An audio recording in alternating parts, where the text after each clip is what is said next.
Je venais de terminer mes études d'infirmière au printemps et j'étais impatiente de commencer mon premier emploi dans un petit hôpital situé juste à l'extérieur de notre ville. Je vivais dans une région très rurale du nord de l'Arizona, donc l'hôpital était généralement assez calme, surtout la nuit. En tant que nouvelle infirmière de garde, je devais souvent prendre le service de nuit. Cela ne me posait aucun problème. En fait, j'appréciais le calme et la tranquillité, et les patients qui étaient éveillés à ces heures-là avaient souvent des histoires intéressantes à raconter. C'était vraiment un bon travail. Du moins, c'est ce que je pensais. Je ne savais pas que cette nuit serait ma dernière nuit de travail dans cet endroit. Je venais de pointer et l'infirmière en chef, Margaret, m'a informé de l'état des patients. Il n'y en avait que 3 cette nuit-là, tous en convalescence après une opération. J'ai fait ma tournée comme d'habitude, me présentant à chacun des patients. L'un d'eux était un homme âgé qui avait subi une arthroplastie de la hanche. Le deuxième était une femme d'âge moyen qui était tellement sous l'effet des analgésiques qu'elle m'a à peine remarqué. Ils semblaient tous les deux normaux comme d'habitude. Lorsque je suis arrivé au 3e patient, un jeune homme nommé Paul, qui venait de se faire enlever les amygdales, j'ai commencé à avoir un sentiment étrange. Paul semblait sympathique et tout allait bien. Il a demandé une glace, mais sinon il semblait amical et facile à vivre. Mais il y avait quelque chose chez lui qui m'a immédiatement mise méfiante. Vers 2 heures du matin, j'ai cherché Margaret du regard, mais elle n'était pas là. Elle devait être en pause. À ce moment-là, les 2 premiers patients dormaient. Mais j'entendais encore Paul chanter doucement dans sa chambre. Cela ressemblait à une vieille chanson folklorique datant d'il y a plusieurs siècles. Le genre de chanson qu'un jeune comme Paul ne chanterait jamais. Je suis entré dans sa chambre pour voir comment il allait. Paul était assis sur son lit. J'ai essayé de lui dire qu'il devait se recoucher, mais il m'a ignoré. Il a continué à chanter, les yeux fixés sur le coin sombre de la pièce. J'ai pensé qu'il ne m'avait pas entendu, mais il avait vraiment besoin de dormir. Alors je me suis approché et j'ai posé doucement ma main sur son épaule. Sans se tourner vers moi, il a murmuré « Laisse-moi juste finir de lui chanter cette chanson, d'accord ? J'ai presque fini. » « Elle ?» ai-je demandé. Il n'y avait personne d'autre dans la pièce. « Elle !» a-t-il répondu, en pointant du doigt le coin sombre et vide. Grâce à ma formation, je savais que si un patient montrait des signes de psychose, je devais le signaler au médecin afin qu'il puisse s'en occuper. Mais il n'y avait pas de médecin ici, et je ne savais pas où se trouvait notre infirmière en chef. Je devais m'en occuper moi-même. Je me suis dit que je devais être aussi douce que possible. « Et quelle chanson chantez-vous » lui ai-je demandé. Il s'est tourné vers moi, et j'ai vu que son regard était vague. Je savais qu'il prenait des analgésiques puissants, mais ses yeux ne semblaient pas endormis. Il semblait dérangé. « C'est la chanson qu'elle a entendue le jour de sa mort », dit-il. Je retirai rapidement ma main de son épaule. Je ne savais pas quoi lui dire, mais je savais que je n'étais pas équipé pour gérer une situation comme celle-ci. Il fallait que je sorte de cette chambre et parler à Margaret. « D'accord, dis-je. Je vais vous laisser reprendre votre chanson, mais après, vous devriez vraiment vous reposer. » Il gloussa. J'ai commencé à reculer pour sortir de la pièce en regardant le patient et le coin sombre. Mais avant de partir, j'ai réalisé qu'il y avait quelque chose d'étrange dans cette pièce. Le coin était recouvert d'une ombre, mais je ne savais pas d'où elle venait. Les lumières étaient au centre du plafond, mais il n'y avait aucun objet à proximité qui puisse projeter une ombre comme celle-là. Et puis, j'ai vu l'ombre bouger. Elle s'est agrandie, ses contours sont devenus plus nets, et je vous jure qu'elle ressemblait à la silhouette d'une personne assise en tailleur sur le sol. Je me suis enfui assez vite que possible. Margaret était revenue à la réception, parcourant distraitement son téléphone. Elle m'a regardé, légèrement agacée par cette interruption, et m'a demandé si tout allait bien. Je ne pouvais pas lui dire que j'avais vu une ombre, car elle m'aurait pris pour un fou. Donc je lui ai dit que Paul montrait des signes de psychose, et que je voulais qu'elle aille le voir. Elle a poussé un soupir bruyant.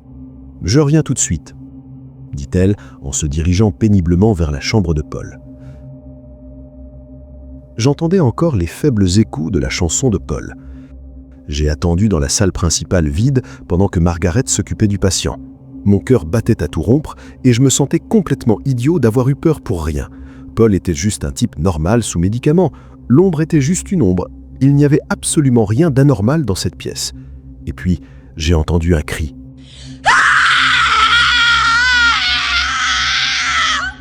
Celui de Margaret. Je me suis précipité vers la porte. J'ai marqué une pause de quelques secondes à l'extérieur, luttant pour contrôler mes émotions. Puis je suis entré lentement dans la pièce. Paul était toujours assis sur son lit. Il avait fini de chanter et restait là silencieux et immobile. Je ne pouvais pas voir son visage, car il fixait toujours le coin de la pièce. Je ne voyais Margaret de nulle part. « Paul », dis-je, en m'approchant lentement. « Paul, tout va bien ?»« Oui », répondit-il, sans se tourner. En m'approchant, j'ai vu que l'ombre s'était encore assombrie. Ses contours étaient plus nets. C'était clairement la silhouette d'une personne. Je pouvais voir des épaules, des bras et de longs cheveux. C'était l'ombre d'une femme. Elle ne bougeait pas. « Paul ?» dis-je. « Où est Margaret ?» Il ne comprenait pas. « L'infirmière qui vient d'entrer » j'ai précisé. « Oh » dit-il. « Eh bien, ma chanson est terminée, et après avoir fini ma chanson, elle a toujours un petit creux. » Un petit creux ? Mais que voulait-il dire ? Je savais qu'il parlait de l'ombre ou de quoi que ce soit qu'il avait vu dans le coin. Comment une ombre pouvait-elle avoir faim ? Et où était Margaret ? Je pouvais voir son visage maintenant, complètement vide. Je regardais autour de moi, mais il n'y avait aucun signe que Margaret était là. Tout était vide et stérile, jusqu'à ce que je remarque quelque chose sur le sol, juste devant cette ombre. C'était une chaussure d'infirmière, la chaussure de Margaret. Et l'ombre bougea encore, comme si elle se penchait contre le mur. Puis un seul son sortit de cette ombre, un son dont je me souviendrai toute ma vie. C'était un rot. Je n'aurais jamais imaginé devenir créatrice sur OnlyFans, même dans 1 million d'années. Ayant grandi dans une famille très conservatrice, où la crainte de Dieu m'a été inculquée dès mon plus jeune âge, il m'était impossible d'imaginer rompre avec tout ce que je connaissais et tout ce qu'on m'avait appris à respecter. Ce n'est que lorsque ma mère et moi avons fui la ferme où nous vivions avec notre famille et que nous avons commencé à côtoyer d'autres personnes qui n'avaient pas été élevées de la même manière que j'ai réalisé que j'avais fait partie d'une secte. Ma mère regrettait trop mes frères et mon père et elle est retournée là-bas après un certain temps, mais pas moi. Il m'a fallu de nombreuses années pour désapprendre toutes ces absurdités qu'ils nous avaient inculquées, tout en découvrant le monde et comment je pouvais m'y intégrer. C'était un avenir que je n'aurais jamais pu prévoir ou imaginer quand j'étais enfant, alors que toute ma vie tournait autour des attentes irréalistes d'un fou souffrant d'un grave délire de grandeur qui conduisait des personnes vulnérables dans une situation désespérée. Je ne m'attendais pas non plus, une fois que j'ai fait le saut vers OnlyFans, à ce que mon compte explose comme ça. Au milieu de la pandémie, j'ai perdu mon emploi et je me suis retrouvée complètement désespérée et incertaine quant à la façon dont j'allais payer mes nombreuses factures. Un jour, alors que je faisais défiler Facebook sans réfléchir, j'ai vu une publication d'une vieille connaissance avec des photos osées et un lien pour en voir plus. Cela m'a poussé à faire des recherches approfondies. J'ai fini par regarder toutes les vidéos de conseils sur OnlyFans que j'ai pu trouver en ligne pour comprendre comment cela fonctionnait et si c'était vraiment quelque chose que je pouvais me résoudre à faire. Les premières semaines ont été très difficiles. Pour m'y habituer progressivement, j'ai commencé en tant que créatrice sans visage et je suis restée ainsi pendant environ 2 mois, jusqu'au jour où j'ai mentionné, en discutant avec mon public, que je m'étais récemment mise à l'anime. Quelqu'un m'a alors suggéré de créer du contenu cosplay. Cela a complètement changé la donne. J'ai trouvé ma niche et je suis devenue l'une des créatrices les plus populaires en 4 mois. Avec tout le travail de production que nécessite le cosplay, les perruques, les lentilles de contact colorées, le jeu d'acteurs et les costumes élaborés, j'étais pratiquement méconnaissable une fois maquillée. J'avais l'impression d'avoir le meilleur des 2 mondes. C'était il y a 3 ans. Et même si ma popularité a connu des hauts et des bas, j'avais toujours un large public de fans fidèles qui ne m'ont jamais laissé tomber. Oui, il y avait parfois des pervers avec des tendances harceleuses, mais ils finissaient toujours par abandonner. Mais c'était avant que je commence à recevoir des colis inquiétants par la poste. J'avais créé une boîte postale lors de ma première année sur OnlyFans, car certains membres de mon public voulaient m'envoyer des cosplays spécifiques à porter lors de séances de photos ou de chat en direct, et cela semblait être une solution gagnant-gagnant. Les colis inquiétants ont commencé avec ce que je décrirais comme un harceleur masculin assez ordinaire. Des photos de moi déchirées et abîmées provenant d'un lot de photos de cosplay que j'avais prises quelques semaines auparavant. Il n'y avait ni mots ni quoi que ce soit d'autre à l'intérieur. Le colis suivant était un peu plus inquiétant. Mes photos étaient intactes, mais des messages menaçants étaient écrits au dos, du genre « Meurs et tu es dégoûtante ». Le colis suivant contenait également des photos, mais celles-ci avaient été prises alors que je faisais des courses. Et cela m'a vraiment effrayé, car la personne qui faisait cela savait qui j'étais et où je vivais. Un jour, en rentrant de la salle de sport, j'ai trouvé une boîte sans inscription devant ma porte d'entrée. J'ai appelé le 911 et j'ai expliqué au répartiteur ce qui se passait et que j'avais peur d'ouvrir la boîte car personne ne censait connaître mon adresse. J'ai fait suivre tout mon courrier à la boîte postale, y compris mon courrier personnel. En plus de cela, ma maison était assez isolée. Ma voisine la plus proche tenait un pavillon de chasse et je ne la voyais que rarement lorsqu'elle se trouvait dans les bois que nous partagions en train d'installer des pièges assez grands pour attraper un ours. Elle m'a dit qu'à moins que j'aie des raisons de croire qu'il y ait une bombe dans la boîte, elle ne pouvait rien faire à titre préventif. Je devais ouvrir la boîte pour voir. C'est ce que j'ai fait. Le contenu était plus ou moins le même que les autres colis. Quelques photos et quelques insultes qui pouvaient être interprétées comme de vagues menaces, mais rien de direct ou d'immédiat. Comme tous les précédents, celui-ci était également signé XOXO, imitant la façon dont je dis toujours au revoir à mes fans à la fin de mes chats en direct. La répartitrice m'a conseillé de porter plainte auprès de la police si les colis continuaient à arriver à ma porte, d'installer des caméras autour de la propriété et une alarme si je n'en avais pas déjà.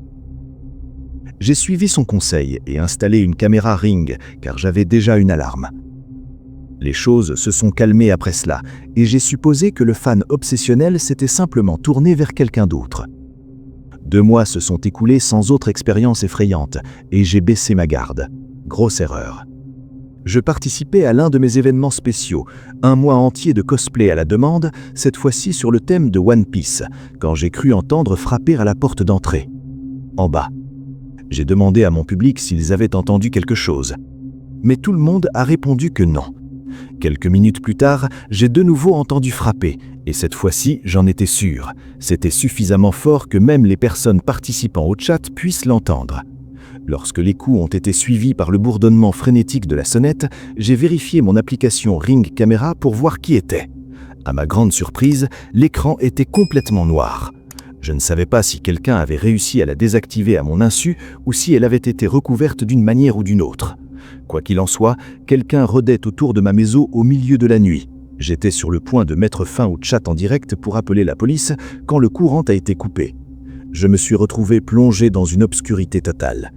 Je me suis barricadé dans la pièce et j'ai composé le 911 et je me suis mis à hurler dès que l'opérateur a répondu à l'appel. « S'il vous plaît, vous devez m'aider. Quelqu'un rôde autour de ma maison et essaie de y entrer par effraction. Il y a eu une coupure de courant. Je pense qu'ils l'ont coupé. Je me suis donc enfermé dans ma chambre, histoire de... » « D'accord, madame.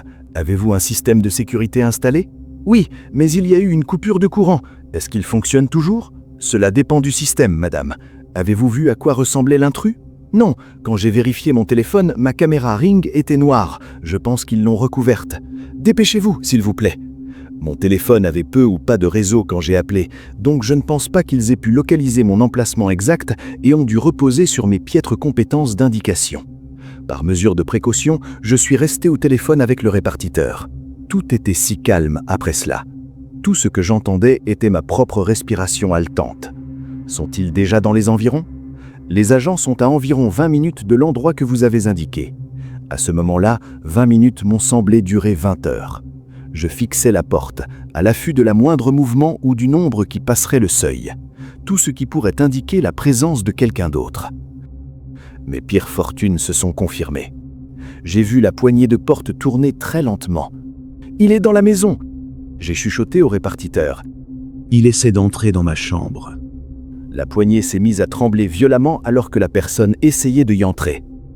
Après cela, le silence revint, jusqu'à ce que j'entende le bruit assourdissant d'un coup de feu qui a brisé la pièce métallique. La lourde commode contre la porte ne l'arrêterait pas longtemps. Ma seule chance était de sortir de la chambre par la fenêtre.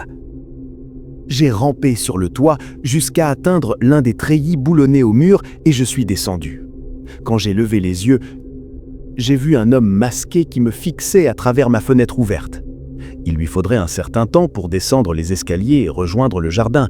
J'avais donc encore une chance de courir vers les bois. Dès que je me suis retourné, j'ai ressenti une douleur lancinante dans le côté, suivie d'un jet chaud qui coulait sur mon ventre.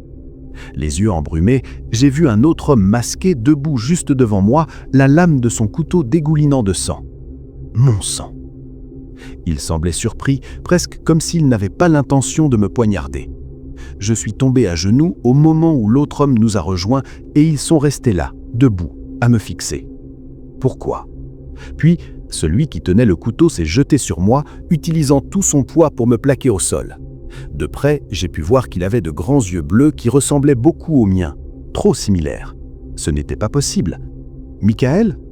Les yeux bleus s'écarquillèrent désespérément et il regarda l'autre comme pour lui demander conseil. C'était tout ce dont j'avais besoin pour être sûr. J'avais vu ce même mouvement d'innombrables fois auparavant. Je fixais Michael, mon petit frère, ce qui signifiait que l'autre homme était très probablement mon grand frère, Joshua. Il semblait que le fait d'être reconnu ne faisait pas partie du plan, car Michael était clairement déconcerté, paniqué, et je connaissais son point faible. Il était né avec une malformation à une jambe qui était beaucoup plus courte que l'autre. Si je pouvais me dégager en dessous de lui et m'enfuir, Il ne pourrait pas me suivre, et je pourrais alors m'occuper de la plus grande menace, Joshua et son arme. Il me suffisait de le distraire encore un peu. « Michael, ne me fais pas de mal, je t'en supplie », ai-je imploré en tendant la main pour toucher son visage sous la cagoule. Il a hésité et j'ai saisi ma chance. J'ai enfoncé mes doigts dans ses yeux.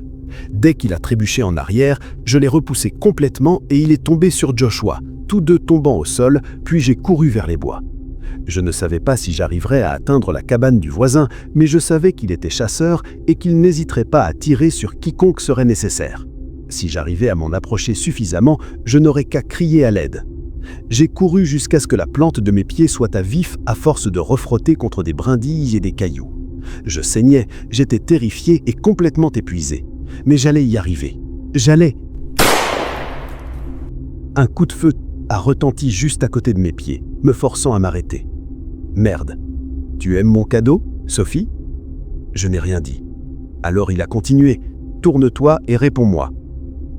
Tu es un malade, Josh. J'ai répondu une fois que nous étions face à face. Ça a toujours été le cas. Ça le sera toujours. Je ne fais que débarrasser du monde d'une autre Jézabel. Papa serait fier de moi. Maman aussi. La mention de ma mère était trop pour moi, et j'ai senti toute l'adrénaline quitter mon corps. Je n'avais plus aucune force. Que Dieu ait pitié de ton âme, pécheresse. Je l'ai entendu s'approcher et j'ai fermé les yeux, attendant l'inévitable. La police n'arriverait pas à temps pour me sauver, et même si mes voisins entendaient le coup de feu, lui non plus. J'allais mourir seul au milieu des bois, sans personne pour me pleurer. C'est alors que j'ai entendu Josh crier. Un cri comme je n'en avais jamais entendu auparavant et que je n'ai jamais entendu depuis. J'ai ouvert les yeux et j'ai vu qu'il était tombé dans un des grands pièges posés par mon voisin. En m'approchant pour mieux voir, j'ai remarqué que les deux mâchoires, lorsqu'elles étaient fermées, étaient suffisamment grandes pour se rejoindre presque au milieu, coupant presque son pied à la cheville. Chaque fois qu'il essayait d'ouvrir les mâchoires, elles se lissaient de ses mains, coupant encore plus profondément qu'avant. J'ai également remarqué que dans ses tentatives désespérées de se libérer, il avait perdu son arme. Je me suis approché de lui et j'ai ramassé l'arme par terre sans ménagement. Je pouvais soit lui tirer dessus et mettre fin à ses souffrances, soit le laisser là et attendre qu'il meure d'hémorragie. Au lieu de cela, j'ai choisi d'enjamber le piège à demi fermé de toutes mes forces, lui sectionnant ainsi le pied. Joshua jura et hurla, se recroquevillant sur le sol comme un serpent blessé. Le sang s'accumulait lentement autour de lui. Il semblait presque noir au clair de lune. Au loin, j'entendis le bruit des sirènes de police qui approchaient, tandis que les lumières rouges et bleues éclairaient l'environnement d'internal régulier. trop peu, trop tard, pensai-je. En vérifiant le nombre de balles qu'il restait dans le pistolet. De toute façon, je n'en avais besoin que d'une. Je devais encore m'occuper de Michael. Mon petit ami Tommy et moi étions ensemble depuis longtemps, et je pensais que tout allait bien. Mais un jour, en consultant notre compte bancaire commun en ligne, j'ai remarqué qu'il avait retiré beaucoup d'argent.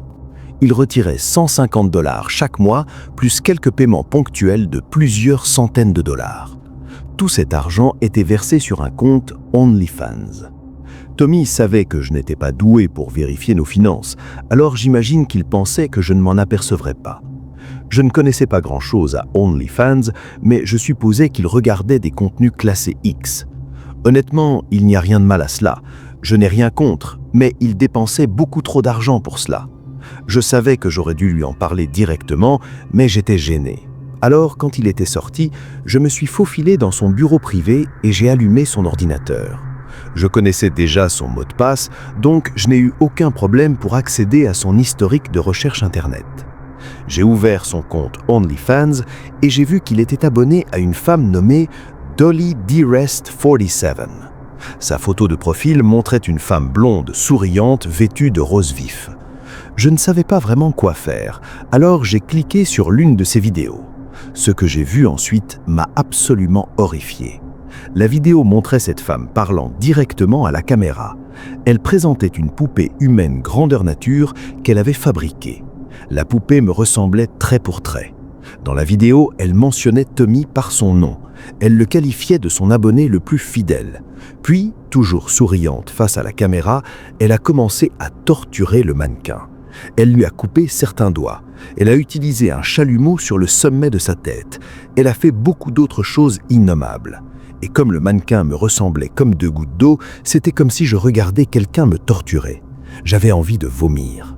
Une fois que le mannequin a été réduit à un état lamentable, fondu et mutilé, elle s'est tournée une fois de plus vers la caméra et a dit « Ok, Tommy, j'espère que ça t'aidera ».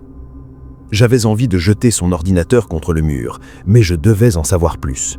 J'ai cliqué sur d'autres vidéos où cette femme torturait d'autres mannequins. Toutes étaient réalistes et environ la moitié d'entre elles me ressemblaient. J'ai supposé que les autres étaient basées sur les suggestions de ses autres fidèles abonnés. Quand je n'ai plus pu supporter cela, j'ai éteint son ordinateur. Comme Tommy n'était toujours pas rentré, j'ai eu le temps de fouiller son bureau. Au début, je n'ai rien trouvé. Puis j'ai ouvert une armoire et j'ai vu des étagères remplies d'armes, des pinces, des couteaux, des lance-flammes. C'étaient toutes les armes que Dolly Dearest47 utilisait dans ses vidéos.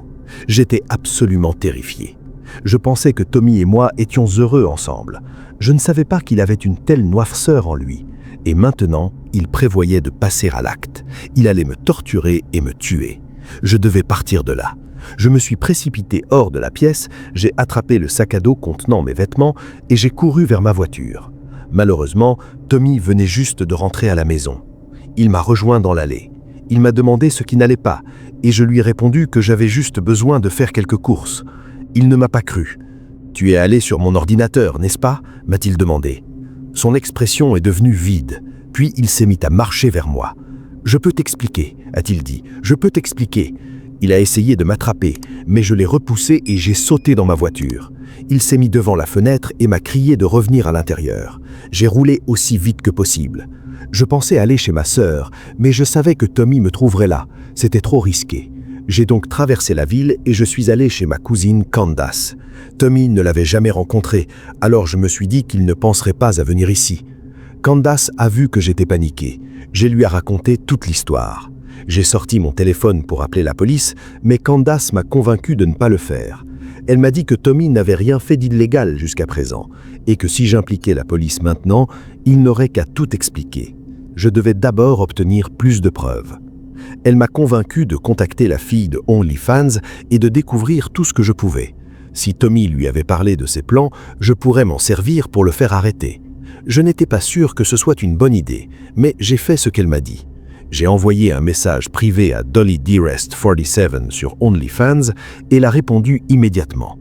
Elle m'expliqua que ses clients l'utilisaient pour assouvir leur fantasme de vengeance, mais qu'il ne passait jamais à l'acte.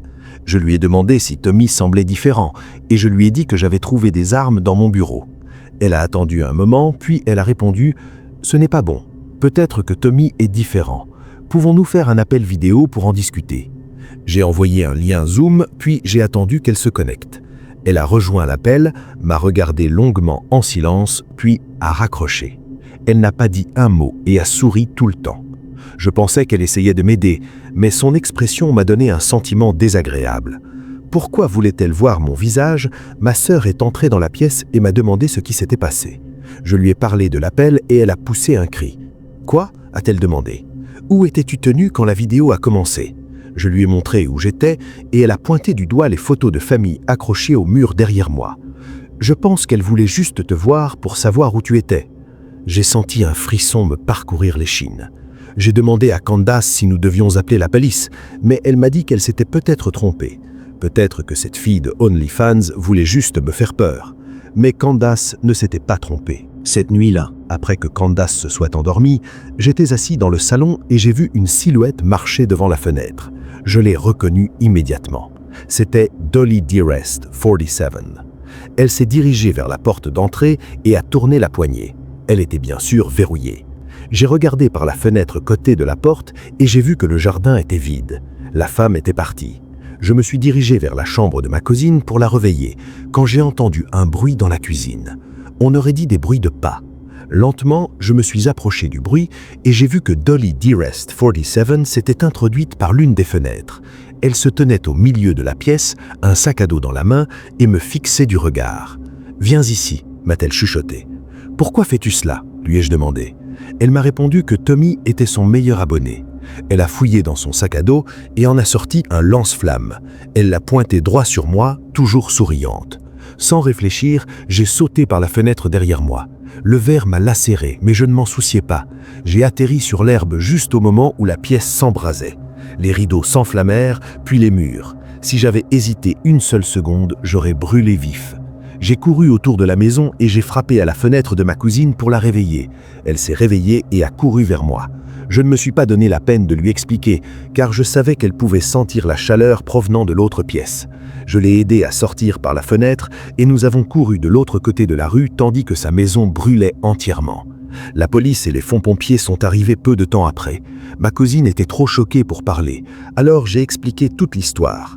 Ils ont éteint le feu, puis sont entrés pour chercher Dolly Dearest, 47. Elle n'était pas là. Plus tard dans la nuit, ils ont envoyé d'autres agents pour interroger Tommy. Mais il était parti lui aussi. Je ne sais toujours pas où ils sont, mais je vis dans la crainte constante qu'ils reviennent.